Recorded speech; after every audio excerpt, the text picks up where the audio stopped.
যুবক ভাইয়েরা, পর্দার আড়ালে সম্মানিত মা বোনেরা, সবাইকে আমার আন্তরিক সালাম। আসসালামু আলাইকুম ওয়া রাহমাতুল্লাহি ওয়া বারাকাতুহু। আজকে পবিত্র ঈদুল ফিতর, ঈদুল ফিতরের শুভেচ্ছা সবাইকে মোবারক। সম্মানিত হাজিরিন, আল্লাহ রাব্বুল আলামিন আমাদের জন্য একটি মাস আমাদের পুরস্কৃত করার জন্য দিয়েছিলেন, আমাদের গৌরব অর্জন করার জন্য দিয়েছিলেন। সেই একটা মাস আমরা সিয়াম সাধনা করেছি। এরপরে আজকে হচ্ছে ঈদুল ফিতরের দিন। রাসূল আকরাম সাল্লাল্লাহু আলাইহি ওয়াসাল্লাম বলেন, ঈদুল ফিতরের দিন হচ্ছে এমন একটি দিন, যে দিনকে আল্লাহ পাক রব্বুল আলামিন কি করবেন, যারা এই একটি মাস সিয়াম সাধনা করেছে, আল্লাহর হুকুম আহকাম পালন করেছে, আজকে হচ্ছে তাদের বদলা দেওয়ার দিন। সুবহানাল্লাহ। তাহলে যেদিন বদলা দেওয়া হয়, যেদিন পুরস্কার দেওয়া হয়, ওই দিন তো একটু আগে আগে আসা দরকার, ঠিক কিনা বলেন? এই দিনে আমরা আসি কি দেরি করে, এমনও হয় সেই দিন নামাজটাও আমরা পাই না।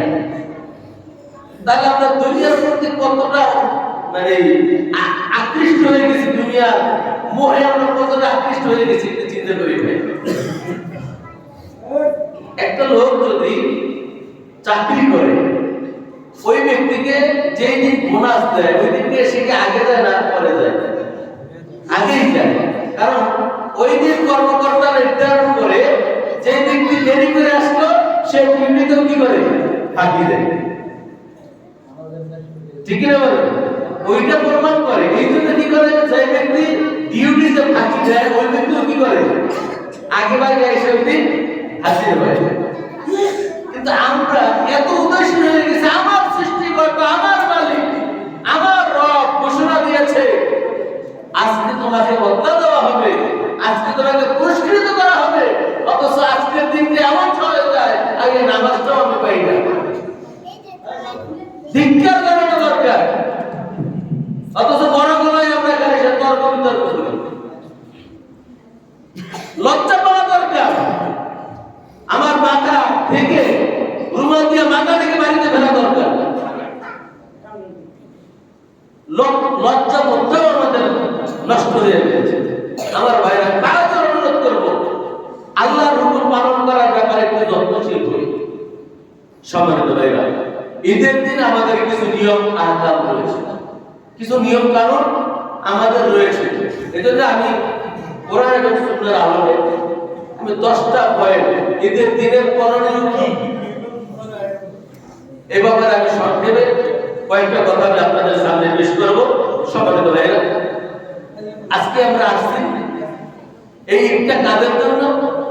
যারা এই একটি মাস সিয়াম সাধনা করেছে।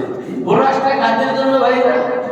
যারা এক মাস কি করে, সরকারি ডিউটি করে, ডিউটি করার কারণে তাদের জন্য কি হয়, বোনাস হয়। যারা সরকারি চাকরি করে না, তাদের জন্য বোনাস আছে? তাদের জন্য কোনো বোনাস নেই। যারা এই যে আমাদের এখানে ফেরি ছিল, এই শহীদুল্লাহ ভাই থেকে শুরু করে যারা কি করেছে, ডিউটি করেছে, তাদের চাকরি শেষ, তারা কি এককালীন বোনাস পাইছে না? ঈদের সময় তো পাইছি বাৎসরিক যে ঈদ বোনাস, এরপরে বাৎসরিক যে বছরের পয়লা বৈশাখ কিন্তু বোনাস, এগুলি কি তারা নিয়মিত পাইছে না ভাই? আপনারা নিয়মিত পাইছে। এরপরে চাকরি শেষে কি এককালীন বোনাস পাইছে, আবার মাসে মাসে এখন কি বেতন পাইতেছে। এটা কাদের জন্য? সবাই পাইতেছেন আপনারা? যারা চাকরি করেছে তারাই পাচ্ছে, বাকিরা কি পাচ্ছে না। তো ঠিক তদ্রুপ আজকে বোনাসটা তাদের জন্য, যারা একটি মাস সিয়াম সাধনা করেছে, একটি মাস যারা কি করেছে, আল্লাহর হুকুম পালন করেছে, আজকে তাদেরকে আল্লাহ কি করবে, পুরস্কৃত করবে।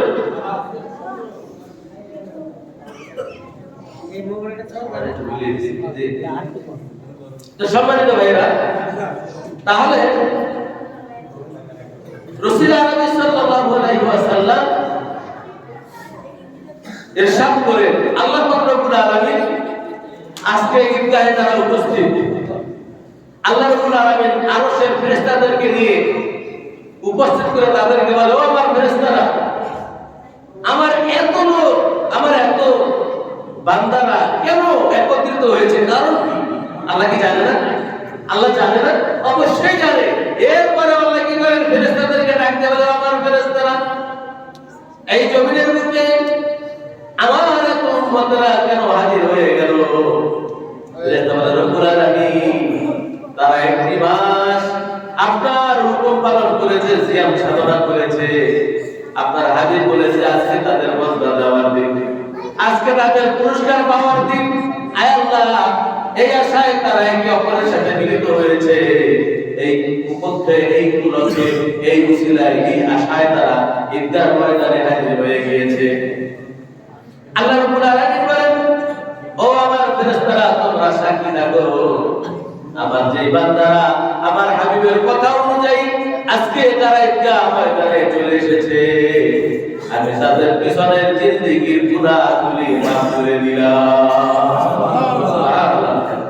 আজকে ঈদগাহ ময়দান থেকে আমরা কি একটা সত্য ভূমিষ্ঠ হওয়া সন্তান, যেরকম তার জীবনেও একটা কি গুনাহ থাকে না, ঠিক তদ্রুপ এরকম বেগুনাহ মাসুম হয়ে আমরা কি বাসায় ফিরব। তো এইভাবেই তো আসতে হবে, ঠিক না?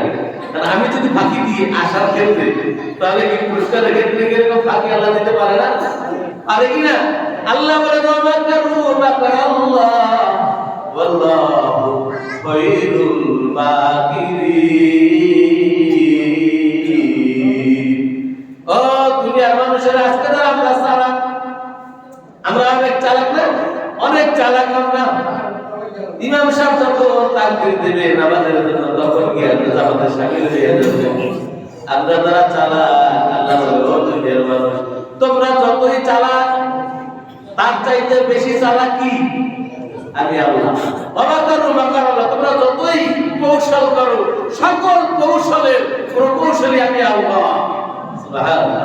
সম্মানিত ভাইরা, তাহলে আমাদের করণীয় কি? একটা বার হচ্ছে ঈদের দিন খুব সকালে কি ঘুম থেকে উঠে, কখন?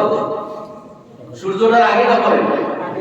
আমাদের অনেকের আগে কি সূর্য উঠা গেছে, তারা কি ফেল, তারা কি পরীক্ষায় পাস ফেল আছে না, তারা কি পাস না ফেল? এই জন্য আল্লাহ রাসূল বলেছে ঈদের দিন কি করতে হবে? সকালে সকালে ঘুম থেকে উঠতে হবে। ঘুম থেকে উঠে ফজরের নামাজে শামিল হতে হবে। আমরা ছোটবেলায় দেখেছি ফজরের সময় সকালবেলা মসজিদের তিল দাঁড়ানোর ঠাই থাকে না, মানুষ মসজিদেও ধরে না। কিন্তু দুঃখের বিষয় হলেও সত্য, আজকে আমাদের মসজিদে এক কাতার নিয়েই কি এক কাতার পূর্ণ হয় না, আমরা নামাজে দাঁড়াইছি, পরে কিছু লোক আসছে। দুঃখের বিষয়, কারণ ডিউটি যেই ব্যক্তি করে ওই ব্যক্তির জন্যই বোনাস। আমার ভাইরা, এবার এটা মাথায় রাখবেন, কারণ এই ফজরের নামাজটা ছিল কি আমাদের ডিউটি। আমি অনুরোধ করব আমরা যত সময় যেন ঠিক মতন ডিউটি পালন করে আমার রবের কাছে আমরা পুরস্কার নিয়ে নিতে পারি। সবাই নিতে পারি। 2 নাম্বার, মিসওয়াক করা এবং গোসল করা। জুমার জন্য গোসল করা আর 2 ঈদের জন্য গোসল করা কি সুন্নাহ।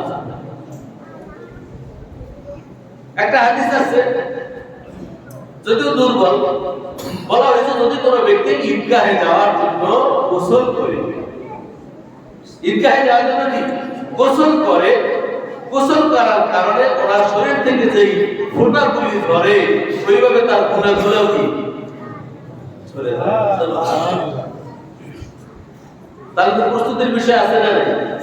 মেসওয়াক করে, গোসল করে, কি করা? ঈদগাহে আসা, প্রস্তুতি অর্জন শুরু থেকে, সেই সকাল থেকে সূর্য যে আমার আগে উঠে যায়, প্রস্তুতি নেবে কৌশল।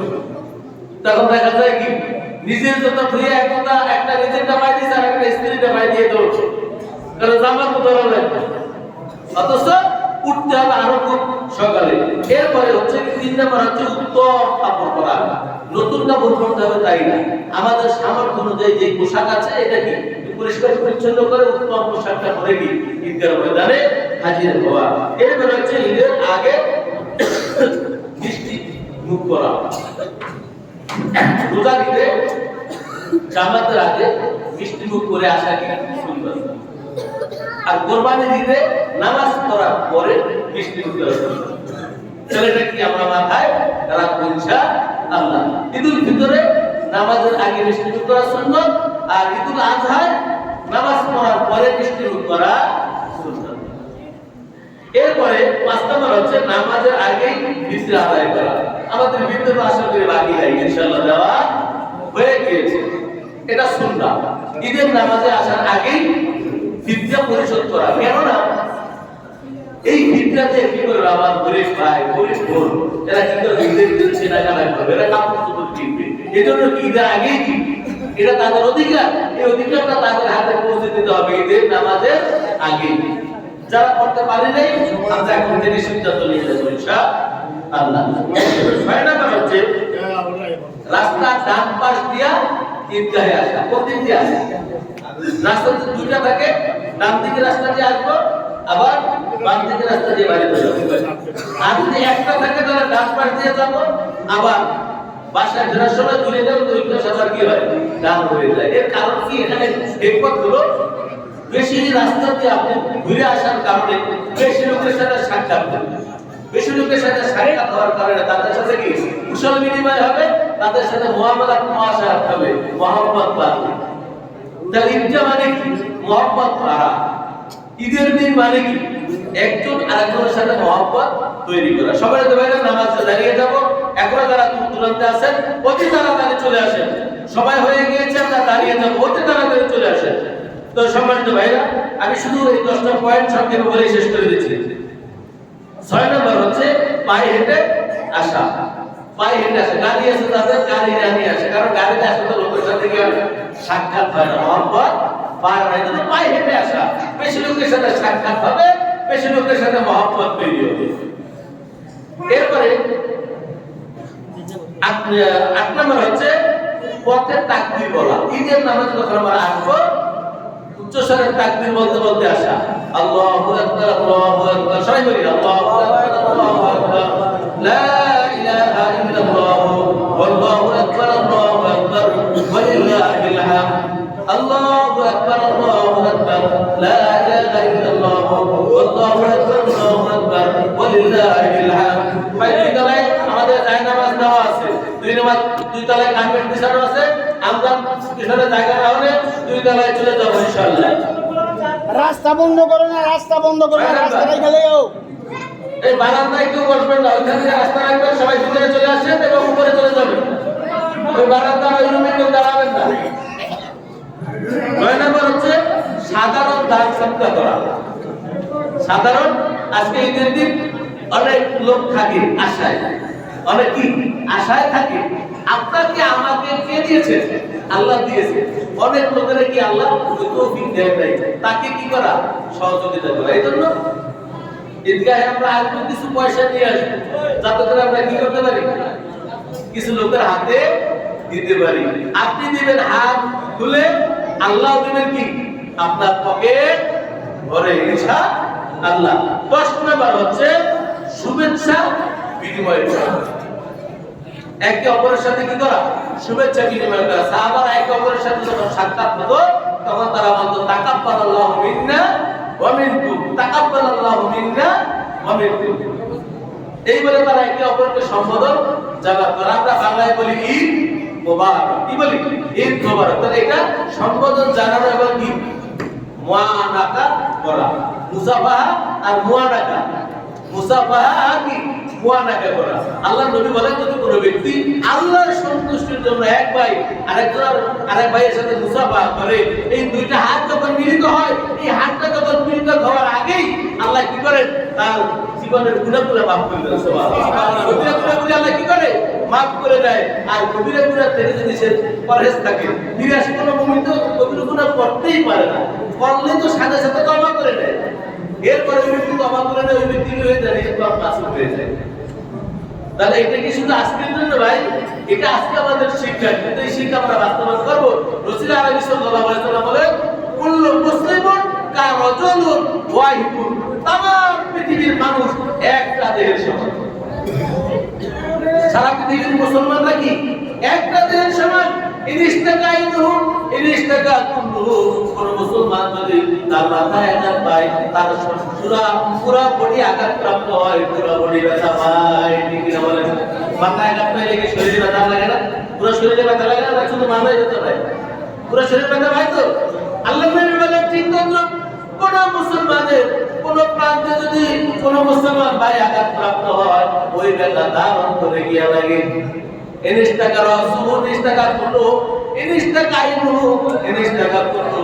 যদি কোন মুসলমান ভাই তার চোখের ভিতরে আঘাত পায়, তার পুরো শরীরে আঘাতপ্রাপ্ত হয়।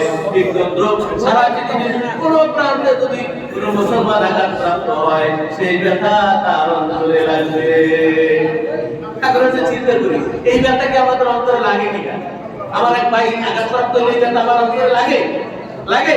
যদি লাগে তাহলে আমি মুমিন। এই দরজা খোলা রাখ, এই দরজা খোলা রাখ। যদি লাগে তাহলে আমি মুমিন, আর যদি না লাগে তাহলে